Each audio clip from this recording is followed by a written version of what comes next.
Ustadz Maulana Ibrahim, kesempatan dengan segala hormat kami persilahkan. Assalamualaikum warahmatullahi wabarakatuh. Waalaikumsalam warahmatullahi wabarakatuh. A'udzu billahi minasyaitonir rajim. Bismillahirrahmanirrahim. Alhamdulillahilladzi hadana lihada wa ma kunna linahtadiya laula an hadanallah. Asyhadu an la ilaha illallah wahdahu la syarika lah. Wa asyhadu anna sayyidana Muhammadan abduhu wa rasuluhu la nabiyya ba'dah. Allahumma salli ala sayyidina Muhammadin al-fatihi lima ukhliqa wal khatimi lima sabaqa nasirul haqqi bil haqq wal hadi ila siratikal mustaqim wa ala alihi haqqi qadrihi wa miqdarihi al-azim amma ba'd.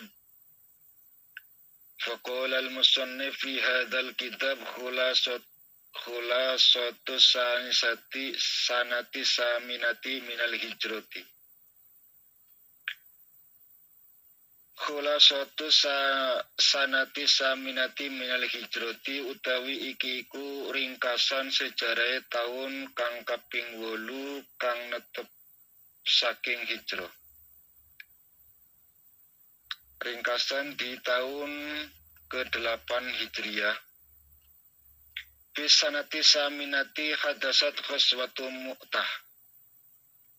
Ing dalam tahun kang kaping 8 terjadi perang Mu'tah. Kita sudah bahas itu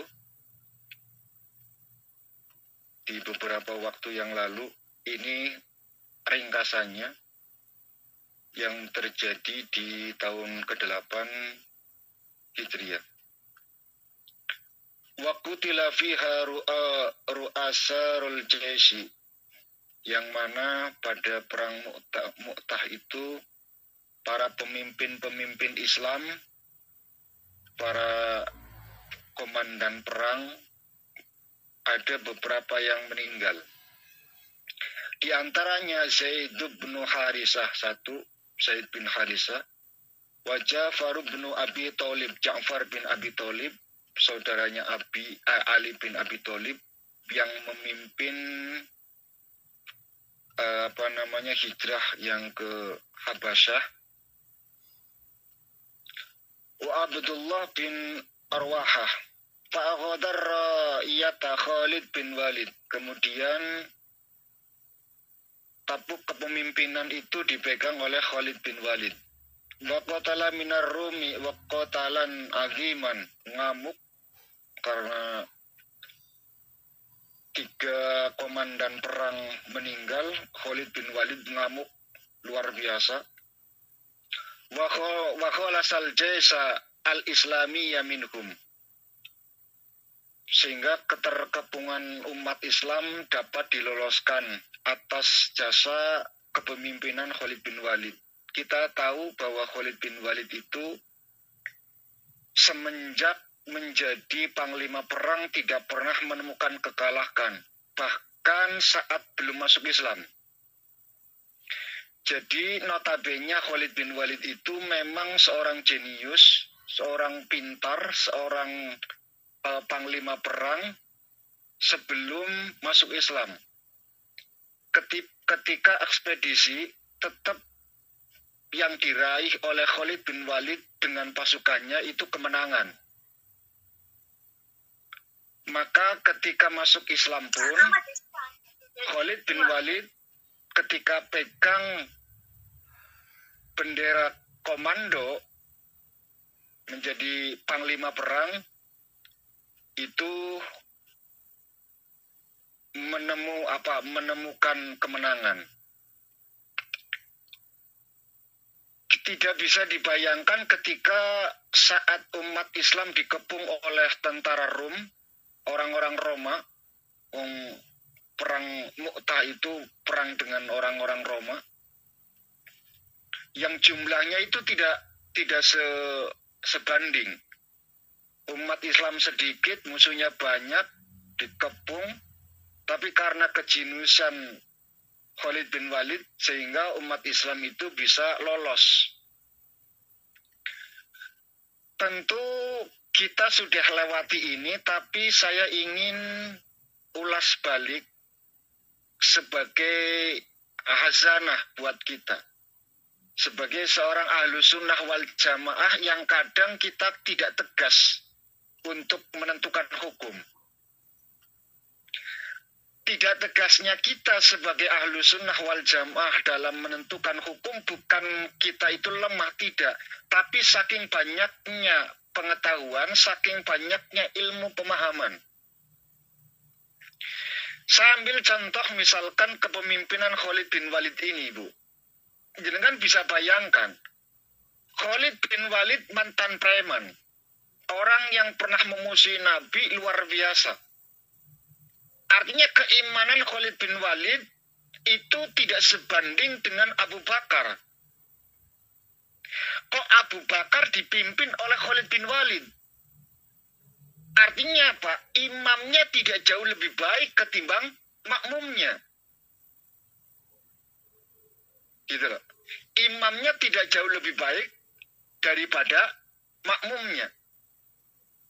Ada Abu Bakar, ada Umar, ada Utsman, ada Ali. Orang-orang yang imannya lebih dulu. Orang-orang yang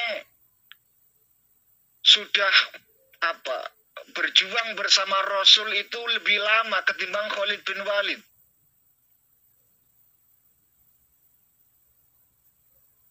Abu Bakar ketika mau ditimbang iman seseorang itu, paha sebelah kanan saja itu tidak sebanding keimanannya dengan seluruh umat manusia.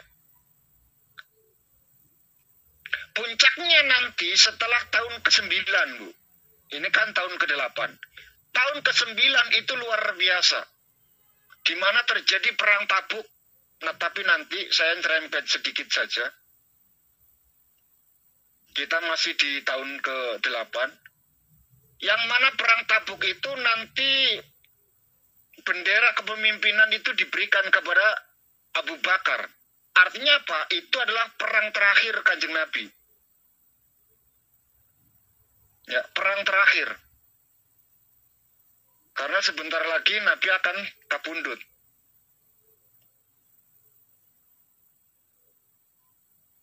Ini yang menjadi salah satu asbabun nuzul ayat atiullah wa atiur rasul wa ulil amri minkum. Ayat ini sering dipakai presiden itu pemimpin bagi negaranya. Gubernur itu pemimpin ya bagi provinsinya. Camat untuk kecamatannya, bupati untuk kotanya, lurah untuk desanya, RW RT untuk warganya. Bahkan seorang laki-laki untuk keluarganya, yaitu suami untuk keluarganya. Sebenarnya ayat ini, kata Imam Nawawi Al-Bantani, itu nggak ada kaitannya. Cek jenengan, silakan kalau nggak percaya di Tafsir Munir, karangan kitab dari Syekh Nawawi Al-Bantani. Beliau mengartikan ayat ini melihat dari asbabun nuzulnya enggak ada kaitannya.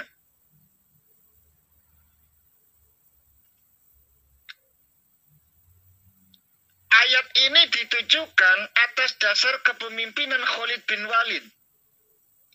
Artinya apa? Artinya bahwa ayat ini, turun ayat ini itu untuk perang. Jangan bisa bayangkan, pada kondisi perang kita dituntut dan dipaksa untuk mengambil keputusan yang cepat, yang tidak boleh ada sedikit pun argumentasi. Dituntut dengan cepat, dan sepakat tidak boleh ada yang menolak. Sebab kalau terjadi permusyawaratan terlebih dahulu, terjadi debat dulu, selesai Bu. Musuh keburu nyerang. Wong dalam kondisi lagi perang, ambil keputusan, kok ribut? Ya selesai, dibantai semua. Makanya wa ulil amri minkum, dan pemimpin kalian semua taat kepada Allah, taat kepada Rasul, dan taat kepada pemimpin kalian, kata Allah. Prosesinya cepat sekali, karena Rasul pernah menyampaikan ketika pemimpin perang pertama Zaid bin Harisah itu meninggal, digantikan oleh Ja'far. Ja'far digantikan oleh Abdullah. Abdullah meninggal, langsung diganti sama Khalid bin Walid. Jangan bayangkan ketika kalimat atau nama Khalid bin Walid disebutkan, lalu menjadi perdebatan. Selesai Bu. Ini karena lagi debat, dari belakang dibantai. Maka prosesnya begitu cepat. Mau tidak mau,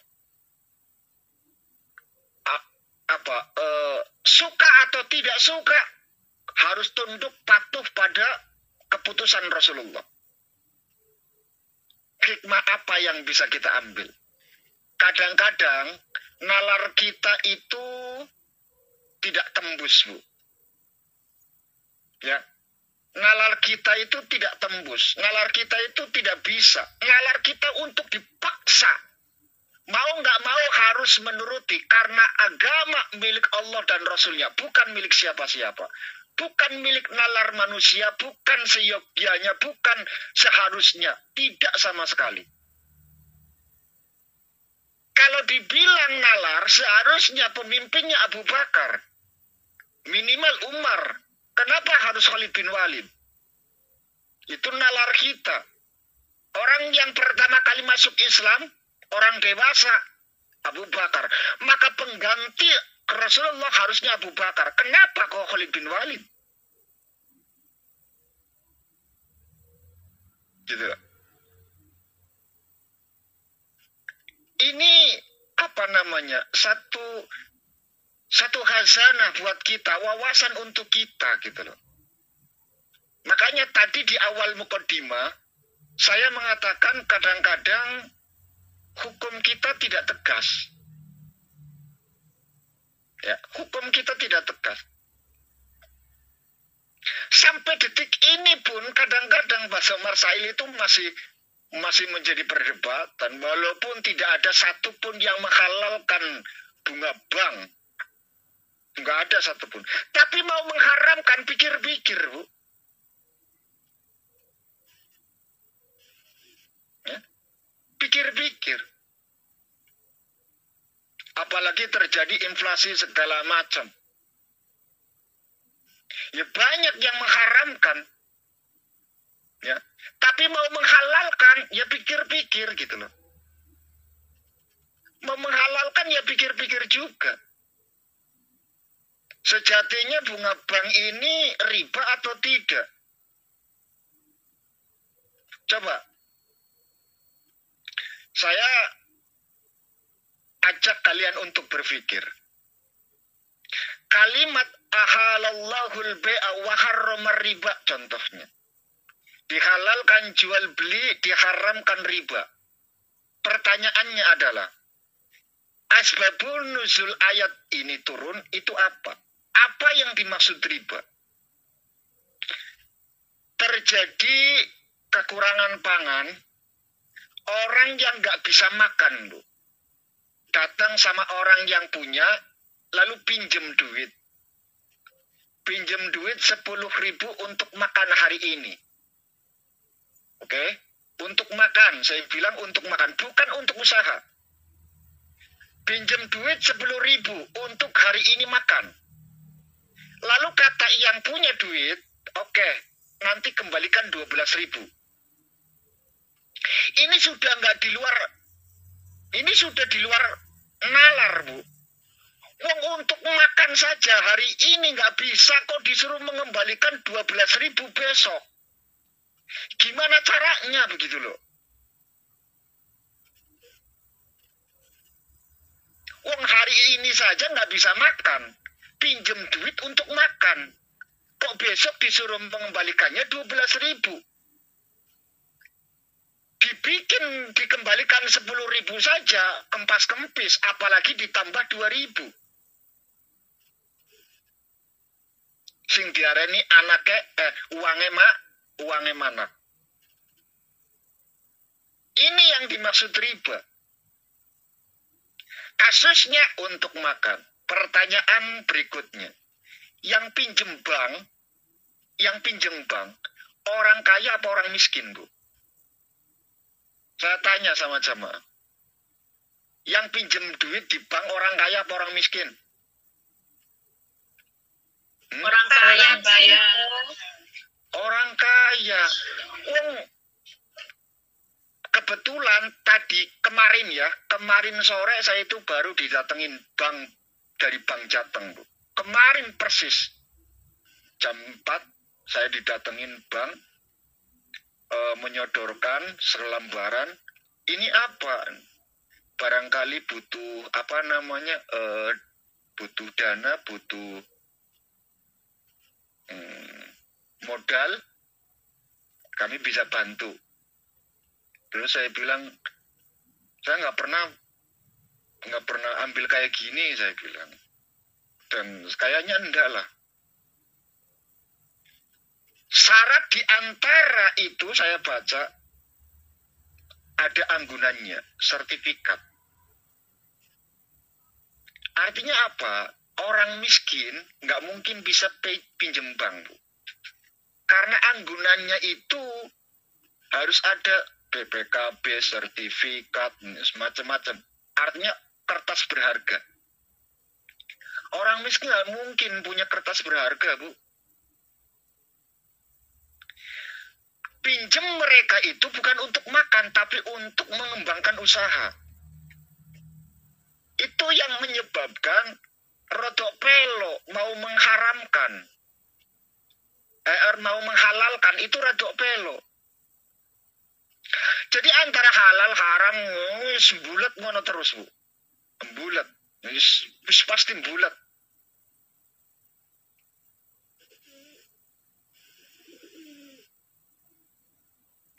Karena inflasi itu pun terjadi gitu loh.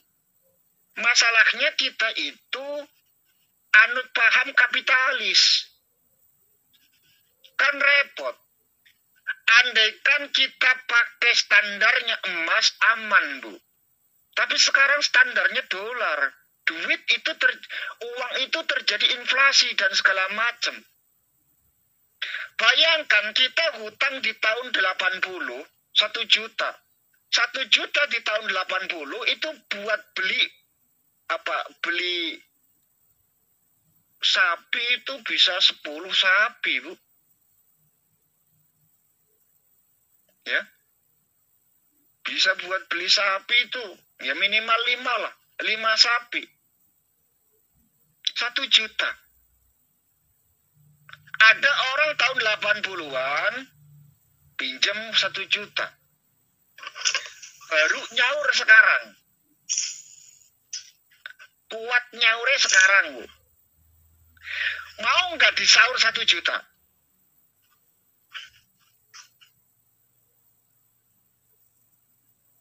Satu juta dapat apa? Cempek biora oleh, Bu. 1 juta saiki. Cempek, ngerti cempek kan? Anak wedus yang masih kecil itu. Cempek sekarang itu 1,2, 1,5. Cempek loh. Yang mana tahun itu bisa buat beli sapi 5. Sapi sekarang paling murah 25 juta. Paling murah itu. Kok Bapak tahu banget ya, sebentar lagi kan Idul Adha, jadi postingan banyak sekali. Banyak sekali gitu loh. Yang lewat di beranda Bapak itu banyak sekali. Oh,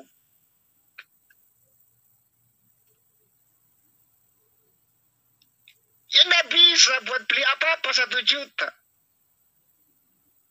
Lah sekarang kalau kalian ahalallahul bai'a wa harrama riba, berpegang teguh kepada ayat itu, oh jadikan pelarat Bu, mesti. Jangan duit 1 juta dipinjemin ke Bapak. Ya, Pak, tahun 80. Nah sekarang saya sudah bisa nyaur, Bu, matur nuwun. Tahun 80 saya kan pinjam sama jenengan 1 juta. Nih saya kembalikan 1 juta. Atas dasar apa? Ahalallahul bai'a wa harrama riba. Halal jual beli, haram riba. Sing diarani riba nyilis 1 juta, mbelakna 1,5 juta. Kuwi hak riba. Pengen ora riba, nyilis 1 juta, mbelaknane 1 juta. Tak kembalikan 1 juta, jenengan dapat apa bayangkan? Orang li cempe Bu. Ya harus seimbang dulu saya itu. Kalau 1 juta, lah katanya riba.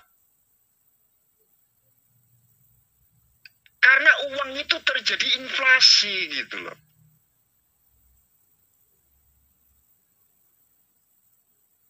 Ayo.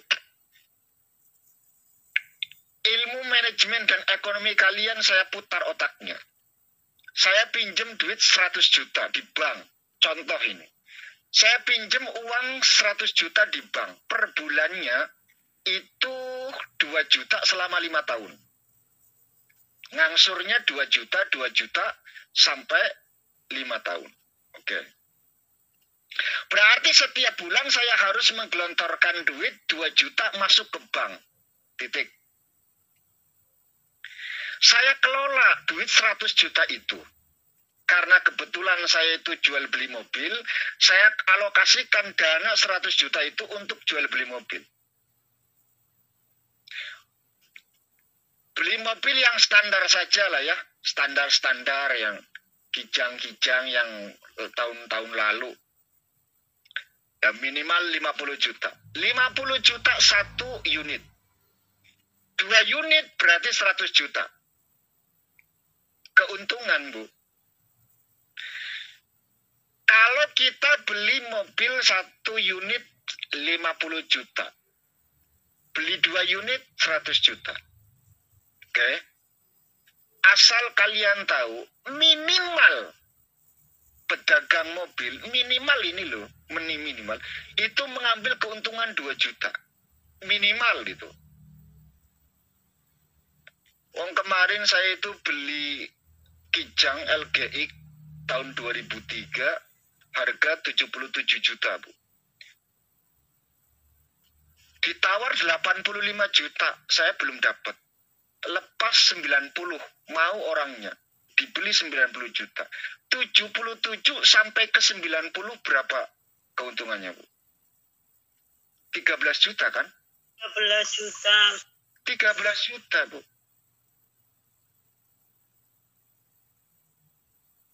Setiap bulan saya harus ngangsur ke bank 2 juta.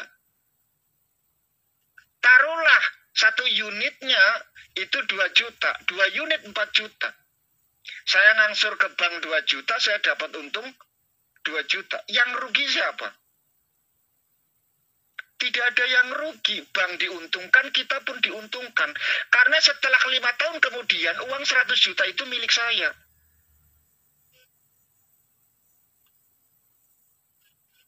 Makanya mau mengharamkan juga pelok, mau menghalalkan juga sedikit ada ribanya. Sampai sekarang belum putus yang valid gitu loh. Teman-teman, sahabat-sahabatku semua. Itu contoh yang pertama. Contoh yang kedua. Nabi wusul. Jarak 100 meter, tahu ada air, Bu. 100 meter itu ada air. Nabi tahu itu. Tapi wusul Nabi saat itu seketika juga langsung tayamum, Bu. Langsung tayamum. Coba, jenengan belajar ilmu fikih. Saya yakin ilmu fikih kalian wis dhuwur lah ya. Saya ambil yang paling kecil saja, safinatun najah saja. Syarat atau batalnya tayamum itu apa? Ketika kita mengetahui ada air, maka batal tayamumnya.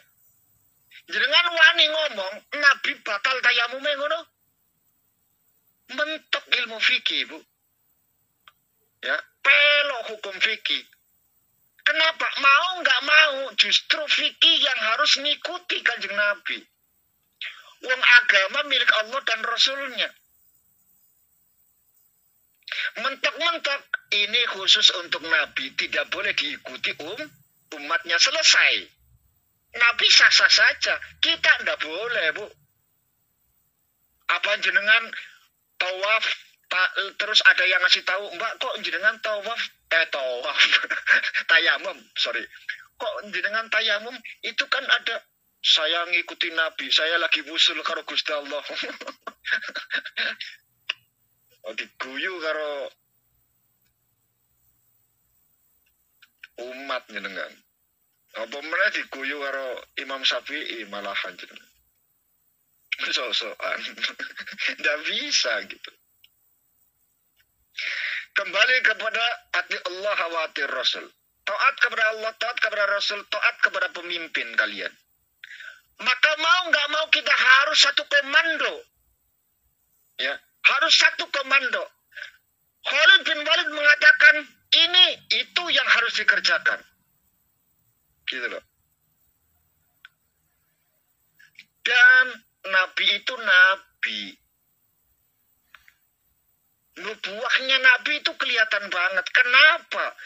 Setelah Zaid bin Harisa, Ja'far bin Abi Thalib, Abdullah bin Rawaha itu meninggal dunia, tapuk kepemimpinan kok diambil, dialih oleh Khalid bin Walid. Nabi ya wis mikir, Bu. Ya. Kalau sampai terjadi 3 kali kematian jenderal, berarti terdesak. Maka harus diambil satu pemimpin yang jenius di medan pertempuran. Ya, di medan pertempuran. Tidak lain dan tidak bukan kecuali Khalid bin Walid. Kenapa saat itu Rasul nggak ikut? Karena pada waktu yang bersamaan nanti terjadi Fathul Mekah. Nabi masuk Mekah dari utara, Khalid bin Walid yang habis melakukan pertempuran itu masuk dari sebelah selatan. Artinya Mekah juga dikepung. Kita lanjut. Wa fiha fatahar Rasul sallallahu alaihi wasallam maqatal. Linaqti Quraisyin syartan min ahdil Hudaybiyah.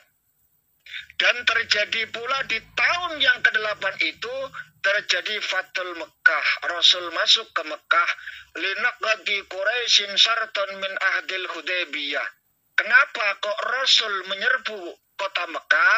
Karena terjadi pengingkaran perjanjian Hudaybiyah. Kharajar Rasul ilaihi bi asyrati alafi rajulin wa isra Abu Sufyan fi tariqi wa aslama. Nabi keluar bersama dengan 1000 tentara. Wa isra Abu Sufyan fi tariqi, bertemu dengan Abu Sufyan di tengah perjalanan, yang mana Abu Sufyan pada saat itu telik sandi mata-mata kaum Quraisy. Tapi ternyata wa aslama, dan masuk Islamlah Abu Sufyan. Di tengah perjalanan ketemu dengan Abu Sufyan yang notabene telik sandi atau mata-mata, tapi ternyata Abu Sufyan sendiri masuk Islam. Walakiyar Rasul sallallahu alaihi wasallam ammuhu Abbas fi tariqin. Di tengah perjalanan pun bertemu dengan pamannya yaitu Abbas. Abbas ini Bu yang nanti umurnya paling dawa Bu.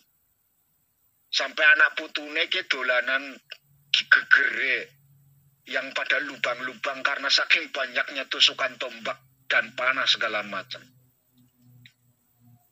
Karena nanti Abbas ini didoakan oleh Rasul. Ya, didoakan uripe makmur, barokah, panjang umurnya. Fitoriki di perjalanan. Yang mana Abbas ini sudah berniat mau masuk Islam, Bu. Ya. Sudah mau masuk. Waqad kharaja fi Makkah musliman.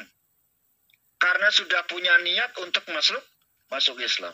Warajamahu dan kembali untuk ke Mekah bersama kanjeng Nabi. Walaqiya aidon Aba Sufyan ibn al-Haris, Abdullah bin Umayyah. Dan ketemu juga Sufyan bin Harisah, Abdullah bin Umayyah. Fa'aslama keduanya pun masuk Islam.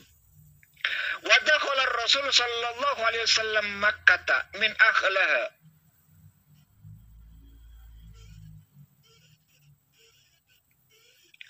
Kemudian Rasul itu masuk ke Mekah min akhlaha dari arah depan, yaitu dari utara. Warsalah Khalid bin Walid min asfaliha dari arah belakang, yaitu antara utara dan selatan. Faqatalahumur rijal min Quraisy, tapi terjadi sedikit pertikaian. Khalid bin Walid itu sedikit melakukan peperangan karena orang-orang Quraisy pada saat itu melakukan perlawanan. Fa'azamahum wa afar Rasul sallallahu alaihi wasallam anil Quraisyina wa manahum wa hadal asnama allati fi Ka'bati wa khawlaha. Lalu Rasul memberikan pengumuman, ayo siapa yang masuk ke rumahnya Abu Sufyan aman. Siapa yang menutup pintu rumahnya rapat-rapat aman. Artinya tidak diapa-apakan, tidak diperangi. Orang tua, anak kecil, perempuan aman. Kecuali mereka yang melakukan perlawanan. Wa ammanahum ahaddama. Mereka aman. Wa haddamal asnam allati fi Ka'bati wa haulaha, dan Nabi merobohkan seluruh berhala-berhala di sekitaran Ka'bah. Ka'bah itu sudah menjadi kebanggaan sejak zaman dulu, Bu. Itu Ka'bah. Hatta menjadi kebanggaan orang-orang Quraisy, orang-orang musyrik. Mereka pun haji, jangan dikira tidak. Quraisy itu pun haji, tawaf. Ya. Orang-orang Quraisy, orang-orang musyrik itu pun melakukan ibadah haji. Mereka ya tawaf di Ka'bah. Hanya saja yang menjadi persoalan penyembahan mereka itu bukan kepada Allah Subhanahu wa taala, melainkan menaruhkan berhala-berhala di sekeliling Ka'bah. Itu yang kelirunya.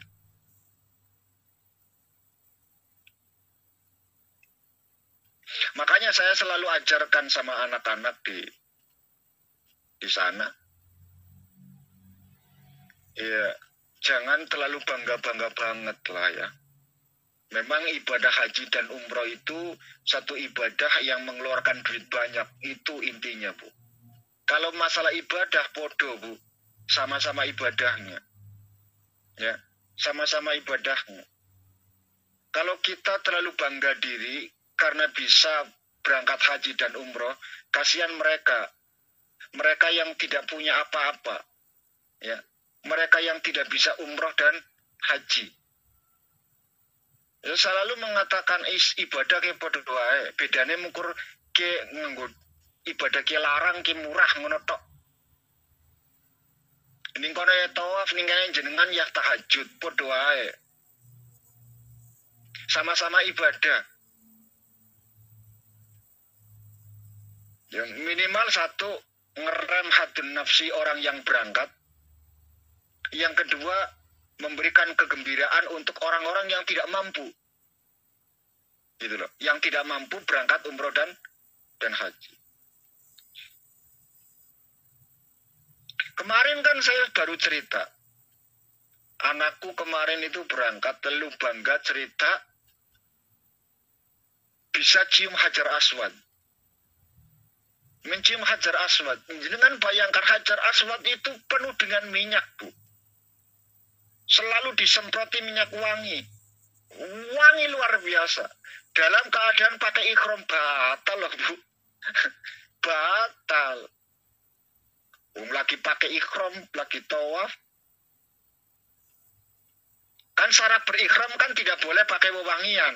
Ngemek sing wangi-wangi kan batal hukumnya. Ya kan? Aku yang mukur mesem tok, yo bagus aku ngomong tok. Ya, tapi jero ati Gusti di sepuro Gusti diterima mawon Gusti ibadah wong ora paham. Saking senenge, saking banggane bisa pegang apa Hajar Aswad, bisa mencium Hajar Aswad. Tapi ya sing paham ke sing ketar-ketir kan, sing paham sing merem-merem, Bu. Dan jenengan kan bangga, misalkan jenengan ditakdir umroh, terus bisa pegang Ka'bah, terus bisa cium Hajar Aswad, kan bangga banget. Tapi jenengan mungkin lupa saat itu lagi pakai ikhram. Oh, ini kayaknya sing merem-merem, paham. Dengan pedenya cerita karo gurune, Pak, alhamdulillah, saya itu seneng banget bisa cium Hajar Aswad. Ini kayaknya merem-merem. Aduh, polahmu. Kita lanjut.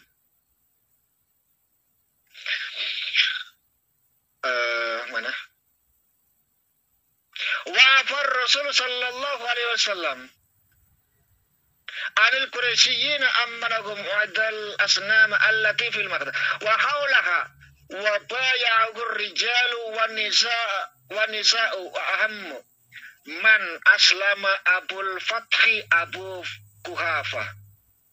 Dan Abu Kuhafah itu pun masuk Islam ketika Fathul Mekah. Siapa Abu Kuhafah itu? Walidu Abi Bakr Siddiq, yaitu bapaknya Abu Bakar Siddiq. Wa Muawiyah bin Abi Sufyan, dan Muawiyah bin Abu Sufyan. Muawiyah ini yang nanti berseteru dengan Ali bin Abi Thalib, Bu. Ya, Muawiyah ini yang berseteru. Dan Muawiyah itu orang cerdas pula. Sama-sama cendekiawan muslim nek zaman saiki. Karena dua sosok ini, baik Ali maupun Muawiyah, itu sama-sama yang banyak meriwayatkan hadis. Ya, banyak yang meriwayatkan hadis. Dua tokoh luar biasa, dua sahabat Nabi yang sangat luar biasa. Wa fi hadis sanati hadasat ghazwatu Hunain wa Taif, dan kemarin baru kita jelaskan di tahun ini pula, tahun 8 ini pula terjadi perang Hunain dan Taif. Sar Rasul sallallahu alaihi wasallam ila Hunain kita qabilatai Sakifin wa Hawazin wa ma'u 20 alfan wa khataral muslimina bi kasrati adadihim fan hazamu wa sabatar Rasul sallallahu alaihi wasallam ma'a jama'atin min ashabihi summa raja'al muslimuna wa hazamal musyrikuna ba'da an kutila minhum aqsaru min 70 rajulan wa usira kasiratan wa subiyat nisa'uhum wa dhara riyuhum wa amwaluhum summa saran nabiyyu sallallahu alaihi wasallam yata'aqqabul farina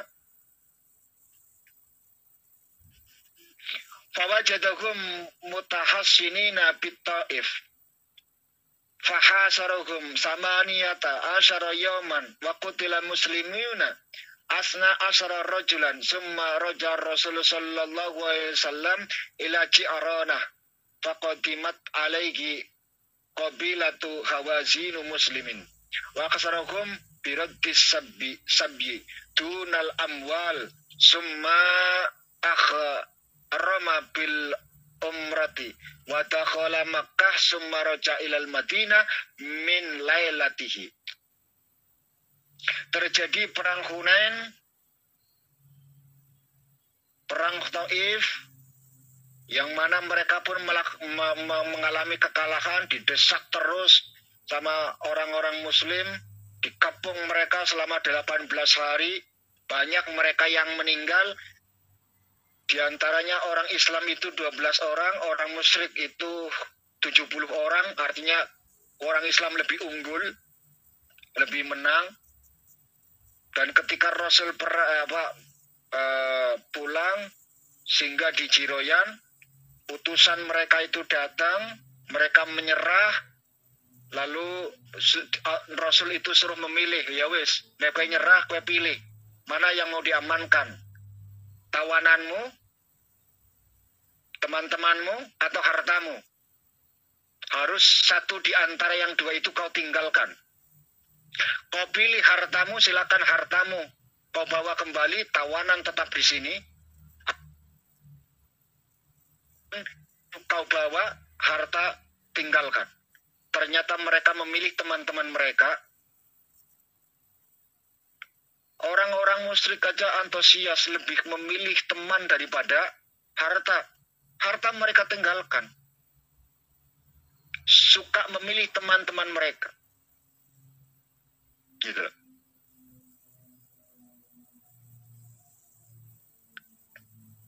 Untuk melakukan kemaksiatan, mereka rela berkorban, meninggalkan harta benda mereka, Bu. Apalagi kita. Yang nanti puncaknya, seperti yang tadi saya katakan, puncaknya nanti di tahun 9. Perang Tabuk. Karena perang Tabuk itu akan menghadapi bala tentara dari Roma sebagai pembalasan dari tentara Rum. Itu luar biasa, Bu. Sedangkan pada saat itu paceklik, panas luar biasa, tidak ada persiapan perang sama sekali, sehingga Nabi itu nanti berpidato untuk minta dermawan. Minta sokongan dari para dermawan. Nanti Utsman, Abu Bakar, Umar. Insya Allah nanti kita akan cerita pada pertemuan yang akan datang. Ada 5 menit. Barangkali ada yang mau ditanyakan, kalau enggak, saya akhiri. Saya tutup. Jadi itu ringkasannya di tahun ke-8. Fathul Mekah terjadi di tahun ke-8. Ya, pemimpin perang, para jenderal-jenderal banyak yang meninggal. Terus pamannya Abbas, Abu Sofyan, bapaknya Abu Quhafa itu pada masuk Islam. Artinya Islam itu makin kuat, makin jaya karena dimasuki oleh orang-orang terpandang, orang-orang kuat, orang-orang yang punya pengaruh di sana, sehingga Islam itu makin hebat saja di pandangan orang-orang musuhnya. Kenapa? Karena ini adalah akhir-akhir masa-masa akhir, ya, masa-masa akhir Nabi bersama para sahabat. Masuk bulan tahun ke-9, nanti Nabi memberikan tabuk kepemimpinan, artinya bahwa akhir tahun itu Nabi kabundut. Ya, Nabi kabundut. Dan nanti pesan-pesan Nabi itu luar biasa ketika para sahabat itu sedih, nangis luar biasa. Pesan Nabi itu yang bikin kita itu senang, bikin kita bangga menjadi umat baginda Nabi. Karena apapun itu, Nabi tetap bersama kita. Ya, Nabi tetap bersama kita. Secara lahiriah, Nabi nggak sama kita, Bu.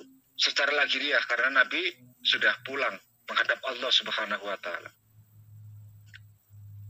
Tapi secara hakikat, Nabi masih bersama kita. Ada pertanyaan? Ya, Pak. Iya, monggo.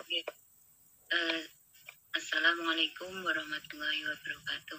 Waalaikumsalam warahmatullahi wabarakatuh. Iwamit. Jihad yuk, Allahu Akbar, barakallah. Saya Lili Sulastri dari kelompok Anggrek Merah, nggih, Bapak. Berbicara soal harta tadi, kalau harta itu menjauhkan kita dari misalnya ngaji, pokoknya yang berurusan dengan akhirat itu bagaimana? Bahkan kalau sudah misalnya kita diberi oleh Allah rezeki yang melimpah, lebih banyak lah intinya, dan itu membuat kita ngajinya kelendran. Misalnya kita kan di sini ada Wandewan Jus gitu, jadi Wandewan Jusnya itu kelendran, cuman apa ya, Bah ya, intinya yang seperti itulah, Bah ya, menjauhkan kita dari urusan akhirat. Yang seperti itu bagaimana, Bah? Atas jawabannya saya mengucapkan banyak terima kasih. Wassalamualaikum warahmatullahi wabarakatuh. Waalaikumsalam warahmatullahi wabarakatuh. Di Mokodimah saya sudah menyampaikan bahwa kita itu kadang-kadang nggak tegas untuk menjawab sebuah persoalan. Kita nggak bisa juga mengatakan bahwa mereka itu disibukkan karena urusan dunia, karena kita tidak tahu hakikatnya, Bu. Ya, kita nggak tahu hakikatnya. Yang kita lihat kan kasat mata. Ya, yang kita lihat kasat mata, dan itu belum tentu hakikat seperti itu. Ada dua contoh yang ingin saya sampaikan untuk menjawab pertanyaan ini. Pertanyaan pertama, saya akan ajarkan tentang ilmu hakikat. Kadang kita tertipu oleh pandangan mata kita. Seorang laki-laki masuk wayai peteng maghrib, hujan, ngaubu, menepi, ngaub, di warung. Kebetulan si warung itu penunggunya janda cantik. Oke, randa, ayu. Ini pemuda, gagah, luar biasa, marung. Sambil nunggu hujan reda, ngopi. Umum, Bu, nek wayai udan kebelat pipis. Umum kan? Umum. Oke. Selang kemudian, si pemuda itu bilang sama tukang warung, "Mbak, ada kamar kecil enggak? Kamar mandi?" Oh, ditunjukkan di belakang. Masuk ke belakang. Pipis. Saat pipis lampu mati, Bu. Lampunya mati. Setelah mati, selesai pipis, dia keluar. Si perempuan ini, penjaga warung ini, yang pemilik warung ini, mau masuk, mau ngambil korek di belakang. Karena gelap, papasan, tabrakan, brek, jatuh, Bu. Perempuannya di bawah, laki-lakinya di atas. Kebetulan tukang ronda lewat. Lampu nyala, jepret. Yang dilihat tukang ronda itu apa, Bu? Mereka berbuat mesum. Wong nyata-nyata perempuannya di bawah, laki-lakinya di atas. Semua tukang ronda, 4-5 orang di sana menyaksikan kejadian tersebut. Mereka yakin mereka berbuat mesum. Kadang mata kita tertipu, Bu. Padahal nggak ada tujuan itu.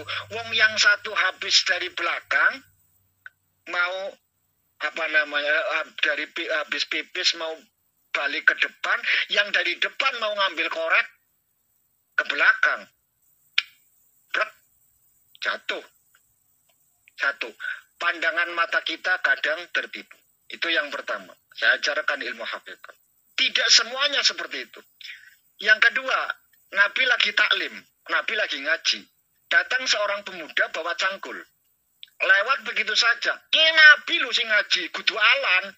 Alan lagi ngaji, orang melalu lalang gak masalah. Si alan ini Nabi. Kalau Nabi mesti bener ya, Bu. Mesti bener. Lalu para sahabat itu mencela pemuda yang bawa cangkul tersebut.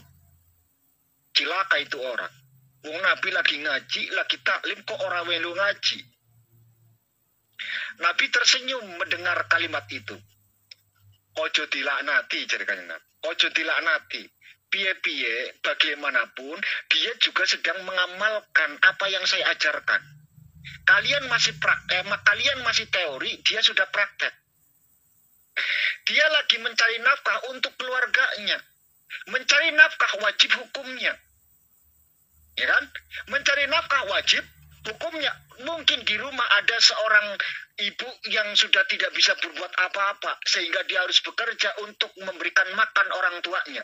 Mungkin di rumahnya ada anak kecil yang masih menyusui, yang ibunya harus diberikan asupan supaya air asinya itu keluar. Dia sudah praktek, kalian masih teori.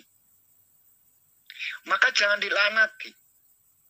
Nanti kalian keluar dari sini pun kalian akan melakukan hal yang sama. Dua jawaban ini mudah-mudahan dapat kita pahami. Satu, kita tidak bisa menjustifikasi seseorang itu tergila-gila harta hanya untuk memperkaya diri. Boleh jadi mungkin di rumah kebutuhan luar biasa. Utangnya mungkin akeh banget yang harus disaur. Ya kan? Melakukan itu bagian dari kewajiban. Jadi ibadah itu bukan hanya ngaji. Ya, bukan hanya ngaji. Mencari nafkah itu pun bagian dari syariat agama. Gitu loh. Artinya jangan kita memvonis terlebih dahulu wong kok kedunyan. Jangan dulu. Kita cari tahu dulu kenapa dia itu sudah nggak mau one day one juice lagi. Apakah sudah cukup amalnya atau tidak? Atau memang dia itu kedunyan? Hakikatnya memang seperti itu gitu loh. Ya kan? Itu yang pertama. Yang kedua, kalau memang dia itu rodok blinger seperti yang dialami oleh Korun itu kaya didoakan oleh Musa. Artinya apa? Korun diperkaya oleh Allah Subhanahu wa Ta'ala bukan atas kecerdasannya. Tapi apa jawaban Korun? Korun mengatakan gak ada kaitannya dengan Tuhan. Ini karena aku pintar, kalian bodoh. Aku pintar sehingga saya bisa memanage seluruh harta, sedangkan kalian bodoh sehingga kalian itu menjadi melarat. Allah tersinggung, ditenggelamkan itu dunia. Jadi ini sekaligus menjawab satu, orang-orang yang sudah tidak one day one juice. Ya. Apakah kalian itu terbengkalai one day one juice-nya hanya gara-gara kalian itu terlalu mementingkan urusan dunia yang tidak ada kewajiban lain? Saya ulangi, yang tidak ada kewajiban lain yang bisa menjadi alasan untuk bisa diterimanya perilaku itu. Kalau tidak, jangan-jangan kalian itu seperti Korun. Gitu loh. Jangan-jangan sekalian seperti Korun. Sudah nggak mau baca Quran lagi. Malas segala macam. Merasa ini lebih penting ketimbang baca Quran. Awas. Korun itu sudah ditenggelamkan. Gitu loh. Kecuali seperti pemuda yang disaksikan oleh Nabi, dia benar-benar di sana itu butuh kebutuhan dan lain sebagainya. Artinya apa? Dua kemungkinan. Yang pertama bisa jadi itu dibenarkan oleh agama. Ya, bisa jadi dibenarkan oleh agama karena dia harus mengejar target segala macam untuk menutupi hutang, sehingga jangan kalian mengatakan wong kok ora yang baca Quran lagi. Jangan dulu. Ya, jangan dulu. Saya pernah memberikan moto itu begini, jangan mengkritik perbuatan orang lain sebelum kita tahu apa alasannya. Karena tidak menutup kemungkinan kita pun akan melakukan hal yang sama apabila posisi kita tidak jauh beda. Itu moto tahun 2011. Saya pernah mengungkapkan itu. Yang kedua, boleh jadi dia itu benar-benar keblinger. Contohnya sudah ada Korun, Fir'aun, dan lain sebagainya. Artinya apa? Kita harus seimbang. Ya, kita harus seimbang. Untuk ngerem hadun nafsi dalam diri kita, menekan hawa nafsu kita, kita iringi dengan zikir, baca Quran, sholawatan, tahajud, zikiran, dan lain sebagainya. Supaya nafsu kita itu tidak melebar, tidak selalu dituruti. Gitu loh. Ada sisi-sisi itunya. Paham ya? Jadi kembalikan kepada diri kita masing-masing. Aku wis cukup apa urung? Kalau merasa masih kurang, jangan berhenti di sana. Terakhir, harta kekayaan yang dimiliki atau yang dititipkan oleh Allah Subhanahu wa Ta'ala adalah hakikatnya untuk perjuangan. Gurung tentu bu, belum tentu orang sing kedunyan itu yang dicela oleh pangeran, belum tentu. Boleh jadi dengan hartanya dia itu pengen bantu yang miskin, tolong yang lemah, dan lain sebagainya. Karena ibadahnya lewat hartanya. Jangan bayangkan, andai kata orang itu pikiran semua, baca Quran, toh nggak ada orang Islam yang kaya, kita selesai bu. Perjuangan tanpa harta pun nggak bisa. Artinya apa? Islam itu selalu berpasangan. Islam itu jangan mengikuti arahan untuk menjadi orang tasawuf dok, ilmu hakikat dok gitu loh. Sebab kalau tasawuf, semua tasawuf Islam dibantai bu, pasti Islam dibantai. Karena wong miskin kabeh. Cara ilmu tasawuf, jenengan punya harta yang bisa dimakan untuk 1 bulan, haram hukumnya. Ayo, jenengan satu bulan gaji, ya 1 bulan gaji itu 10 juta taruhlah. 10 juta itu bisa buat makan 1 bulan kan? Bisa. Ternyata. Nah iya, tasawuf itu mengajarkan besok buat makan sambil kerja untuk besok makan. Selesai. Nggak boleh jenengan itu punya harta sampai bisa dimakan untuk 1 bulan. Nggak boleh bu. Nggak boleh. Makanya kita nggak bisa gitu loh. Kita nggak bisa berbuat yang semacam itu. Andai kata semuanya tasawuf, yang dikerjakan, yang dilakukan, yang diamalkan, selesai kita dibantai sama orang-orang dari sisi ekonominya, dari sisi macam-macam lah ya. Kita akan dibantai habis-habisan. Makanya kalau ada orang kaya, kita doakan menjadi orang yang kaya dermawan. Gitu saja. Harus ada yang kaya. Islam harus kaya. Kalau nggak kaya ya selesai kita. Artinya ada yang kaya, ada yang sederhana, ada yang bahkan tidak punya sama sekali. Supaya apa? Supaya bisa berjalan, bisa melingkar gitu loh. Iya. Yang kaya bisa bantu dengan hartanya, sehingga dengan hartanya dia bisa ibadah. Sing miskin sing dibantu baca Quran, sehingga dia itu tenang karena besok ada yang bisa dimakan. Pahalanya ngalir sama orang yang memberikan makan dan seterusnya gitu loh. Berantai. Paham ya Bu ya? Nggih, insyaallah. Sampun ya? Nggih, sampun matur nuwun. Nggih, sami-sami. A'udzubillahi minasyaitonir rajim.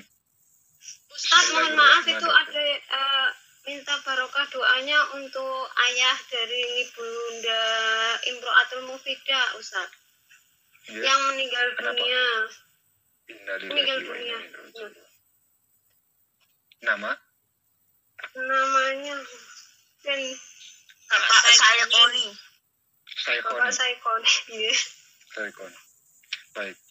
A'udzubillahi minasyaitonir rajim. Bismillahirrahmanirrahim. Ila hadratin Nabi Mustafa Muhammad Rasulullah sallallahu alaihi wasallam wa ala alihi wa sahbihi wa dzurriyyatihi al-kiram. Wa nakhususan ila ruhi Bapak Saikoni. Allahumma fir lahu warhamhu wa'afihi wa'fu'anhu. Allahumma anzil rahmah wal maghfirah min ahli la ilaha illallah Muhammad Rasulullah. Syaulillahi lahumul Fatihah. Bismillahirrahmanirrahim.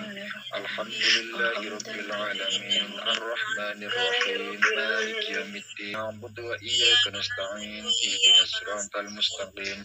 Siratal ladzina an'amta 'alaihim ghairil maghdubi 'alaihim waladdallin.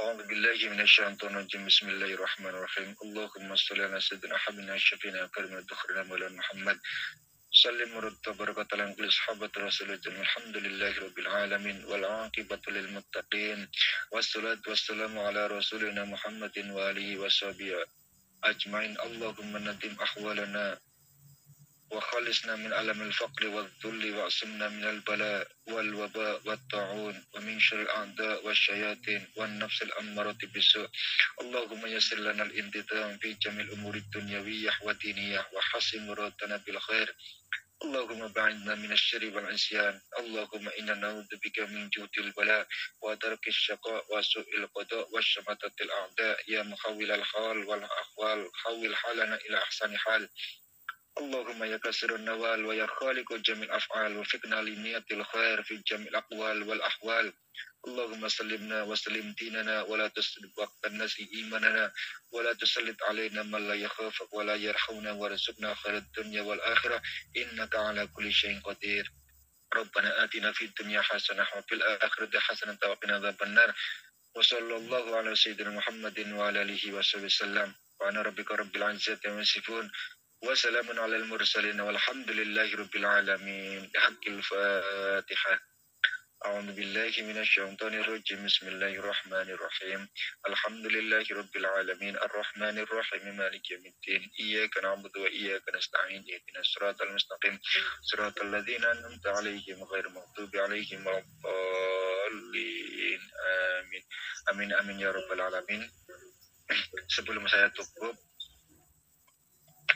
saya turut berbela sungkawa untuk ayahanda orang tua dari Ibu Imro'atul Mufidah, semoga diampuni segala dosanya, Amin. diterima seluruh amal ibadahnya, diterangkan kuburnya, diberikan nikmat di dalamnya.